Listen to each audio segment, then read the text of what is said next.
tonight, tonight, tonight.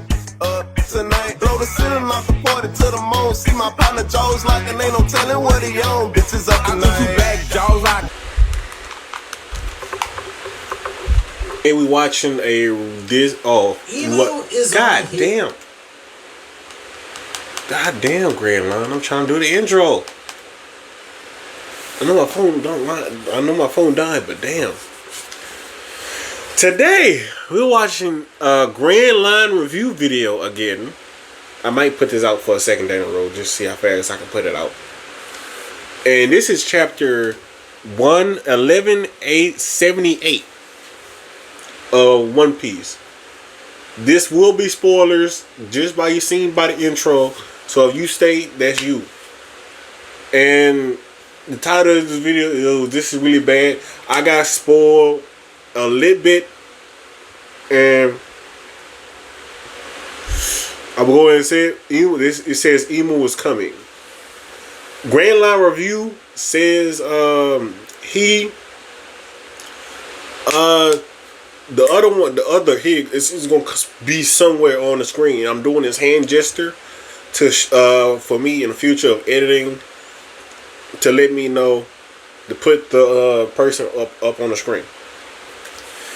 And I'll probably just ignore it. And he says she. Me, I think Emu was a possessed. She is possessed. So let's go in and see what's happening in this chapter. Because last chapter it seemed like Usopp actually did something. Emu is on his way. The actual Emu, that is, not the Emu possession of Gunko. Zelbath is taking quite a sudden and sharp turn, now leaving us with the question of whether this arc is over or whether it has only just begun. This is definitely not what I expected after the ending of 1177. What happens in this chapter, it is wild, but it officially begins with Luffy depositing an Usopp and a Brook with Sanji's group, and I love this page almost purely because of Frankie. After his cola upgrade, he is feeling more super than ever before, and he asks Luffy if, mate, you need some backup. So we have Frankie volunteering to fight Emu right here, and you know what? Why not? Because who knows just how high Frankie's ceiling will go. With Frankie, though, he's always been this way. It doesn't matter at all who the opponent is. I mean, we're talking about the man who rode a motorcycle straight into the face of an Emperor of the Sea and then asked if he accidentally ran over something. I just wish we'd gotten to see a bit more of I like it that he shows the manga pages about most of the characters on Elbaf, because everything appears to have ended, or I should say at the very least it appears to have paused very suddenly after this chapter. There's a lot more that I wish we could have seen from Luffy, Loki, Zoro, Sanji, Brook, definitely Brook, but we'll get to all of that after we tackle the headline event, which is that this chapter finally grants us the long-awaited clash between Luffy, Loki, and Emu, which also allows us to clear another of our 2026 bingo squares, which is let me take a look at this. Versus... Okay. The Barn Scar Man reveals, okay, original crew gets VV message. I don't know what that is. Or that's what happened at the Reverie with what was his name? Y'all at the Reverie with Ace versus the Five Elders. Lola proposal fastback. I guess we're probably getting that since we're at Elbaf. Since we're on Elbaf. Usopp Elbaf moment. Yeah, we got that. Harold truth reveal. We got that. Julius sword is removed. I don't remember that. Or no, probably. I don't know. I gotta take a look at the character. Brook and Gunko backstory. I feel like that'd be more towards the end. Astro World. I don't know. Kid return. If he does, that's the beginning of the next arc. I don't see Kid returning this arc. Unless this is the war that Oda was talking about. Luffy versus Emu, we getting that now. Or that's how it sounds from him. New cover story.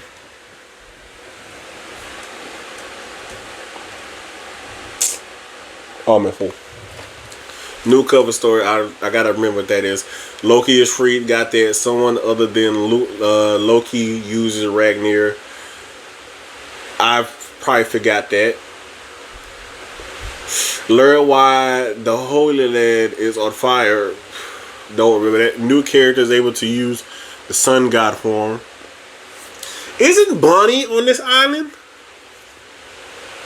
I hope not. Mosa reveal. Don't remember who that was. We find out why we shouldn't stay on Elbaf too long. Probably because Shanks. Gonko Redemption. Not getting that. Giant Luffy. Yeah, we got that. A new Straw Hat. Not. Highest looking. No. Loki blindfolded removed. We're probably gonna get that in middle of the arc, either middle arc or just about the end arc, like the halfway point of the last third fourth of the arc. That's will probably get that. Sanji gets Conqueror's Haki. I feel like we'll get that. Loki's Devil Fruit reveal. Yeah, we got that. I don't remember what it was. A new silhouette. So meet somebody. So we get a whole new person, a whole new character if it's a new silhouette. I don't know. So out of this whole list, I want to see. I'm gonna go down each row. The Born Scar Man reveal. Brooks and Gonko's backstory. Learn why the Holy Land is on fire.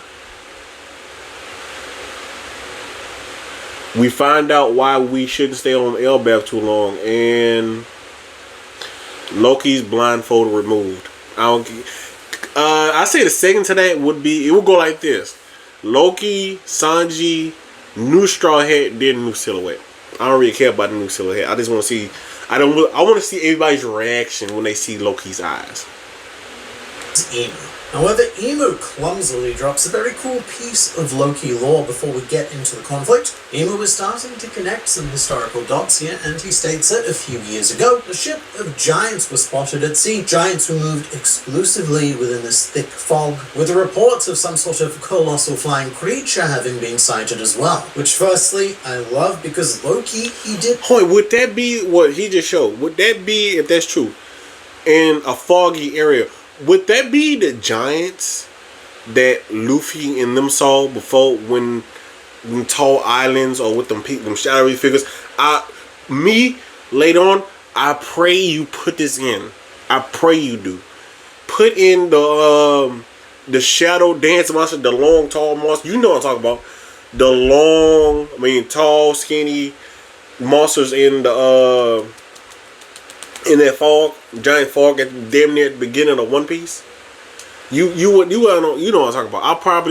After this, I'll probably download the picture. Exactly the same thing that his father Harold did. When Harold was working for the world government, he also had this strategy of staying hidden in the thick fog, which allowed him to carry out his Holy Night duties whilst not announcing his presence to the public, which would have resulted in more fear being generated towards the giants of Elbaf, even if Harold was working on behalf of the world government. And Loki, he also knew this. He knew that if he were to engage in open warfare against the world government, then it would have destroyed everything that Harold had worked for. And so he adopted Harold's technique, and this is also where the surviving soldiers of the Orist Castle massacre ended up, as part of Loki's crew. I'd still love to know where they are now, though. It is very possible that Loki's crew of ex-soldiers are still out there somewhere in the world, just waiting for a call to reunite under their captain, if indeed Loki was considered a captain. But the only thing this doesn't explain is Loki's 2 billion berry bounty. If Loki remained hidden in all of the fogs the entire time, then no one would even know who to assign the bounty to, let alone assign a number as huge as 2 billion, so there is still a fair bit to uncover here. But the fight between Luffy, Loki, and Emu is very short and very strange. For example, and I don't know how else to say this, but this fight begins with Emu ejaculating himself out of Gunko, flinging himself up into the sky as this very suspicious substance, although we have seen this ability before, but not quite to this extreme. On God Valley, Emu possessed one St. J. Garcia Saturn, and he became this sort of weird fusion form, which apparently isn't Imu himself manifesting as it seems, but more like a projection of Imu, question mark. I don't know. But faced with the prospect of fighting against Nika and Nidhogg at the same time, Imu comes up with a very clever solution, which is to use the only attack he seems to have access to, being Domi Reversi. And I don't know if this is just the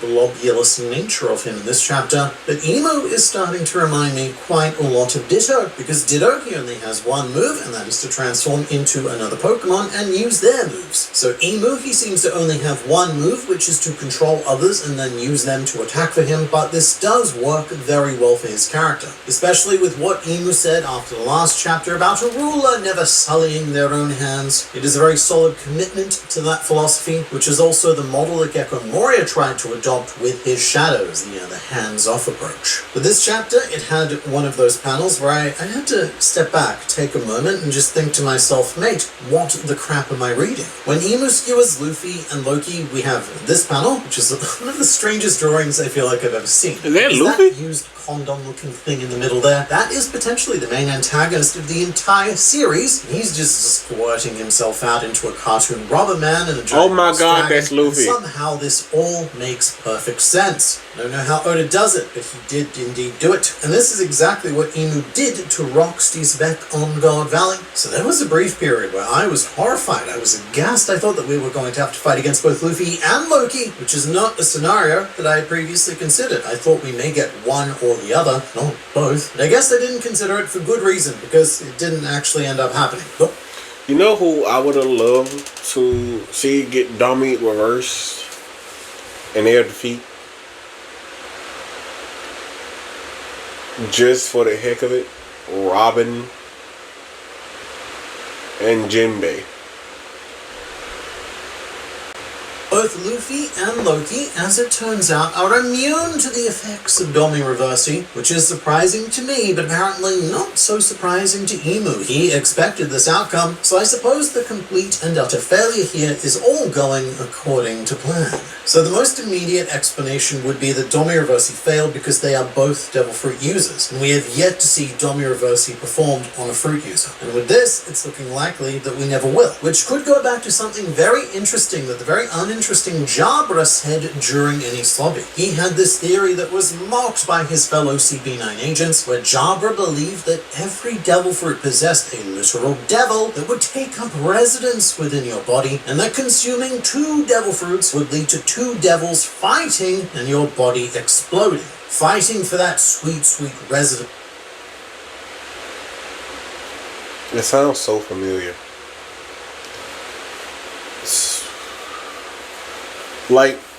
So it's like Naruto with the 9-tailed fox shit? You can have 2-tailed beasts inside of you? Melting with you? But for real. So, it's 3 souls in one body. It's like first home buyers at an auction. And look, I don't know about this exploding business, but let's say that, unlike the... Hold wait a second.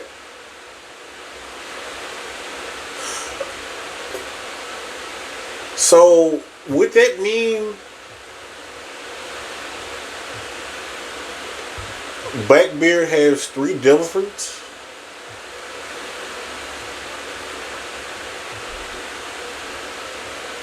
Because remember Luffy and Zoro saying they.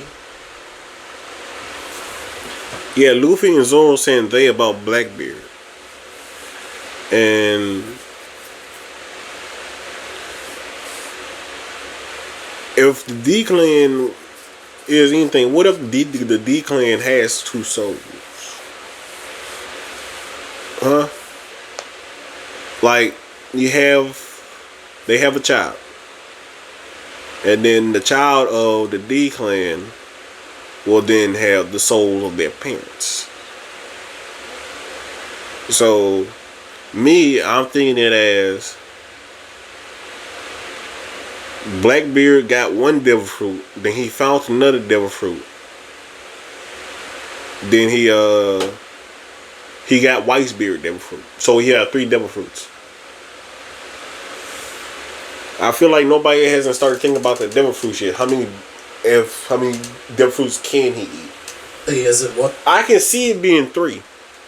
As at the time, Jabra was mostly right, and that Luffy and Loki now have actual devils residing within them. Well, that would mean that there is no room for another devil to move in through Domi Reversi. It could be a first-come, first-served system. The idea that, I'm going to curse myself so that I cannot be cursed by my enemy, and it also may expand the contentious relationship that devil fruit users have with the very sea itself. If devil fruit users are the only beings that the sea god cannot control, the only beings in the world who can be truly free, then no wonder why the sea hates them and tries to drown them in increasingly nasty ways. Regardless, Imu's one and only attack fails, and he is then decimated by Luffy and Loki. Luffy with a Dawn Gatling gun, and I want it noted that part of Imu taking on this form to fight is likely Oda wanting to avoid Luffy and Loki directly attacking and harming Gunko's body, but with Imu in this form, they can both go all out. I also love the idea of hitting Imu with a Dawn attack. It's a very classic, light versus dark, and every part of Imu that Luffy makes contact with erases part of his shadowy body. So it's like the light illuminating and eliminating the darkness. Ultimately, I don't know how effective it was though, given that this probably isn't Imu's real body, and so I think that Loki, he has more the right idea. He finishes this fight by freezing and trapping both Gunko and Imu in this chunks, an ice block. Although right before he does that, he turns back into his regular form, and we get this absolutely wonderful shot of Ragni, the cutest little big hammer in the world. And you know what? I honestly... Okay, this is like my fucking 15th, the fucking 5th time trying to record this. Y'all, the fan is gonna be in the background. I'm sorry for that, but my phone died, so I couldn't get the rest of the recording, and I kept watching, and I did not feel like charging all my stuff all the way up. I just said, screw it. I just go what I got, and plus, I've been waiting a long time to edit this, so sorry for that. Other than that, see y'all later. Bye. Oh yeah, and my bad. Stay after for the more inspiring words or whatever words I find funny. See you later. A lot of people want to argue for you to prove that you like them. And my thing is I done ate your whole ass. How much more can I do to prove that I like you?